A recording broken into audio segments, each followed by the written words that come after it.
حضور صلی اللہ علیہ وآلہ وسلم کا فرمان علی شان ہے۔ آپ نے فرمایا جس کے اخلاق اچھے اس کے اعمال اچھے۔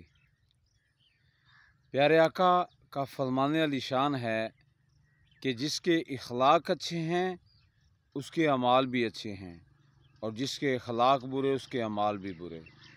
تو صحبو ہمیں چاہیے اپنے اخلاق بہتر فرمائیں، اچھی بات کریں، نبی کریم صلی اللہ علیہ وسلم کی اداؤں کو ادا کریں، آپ کی وفاؤں کو وفا کریں، کسی کا دل نہ دکھائیں۔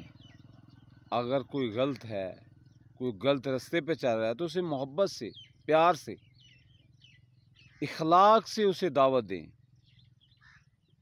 کیونکہ یہ اچھے لوگوں کی عادت ہوتی ہے کہ وہ جس طرح ایک بزرگوں کا بھی ایک طریقہ ہے کہ لاٹھی بھی بچ جائے اور بات بھی سنائی جائے، سانپ بھی مر جائے لاٹھی بھی بچ جائے، تو اس طرح اخلاق سے کسی کو دعوت دیں، محبت سے دعوت دیں۔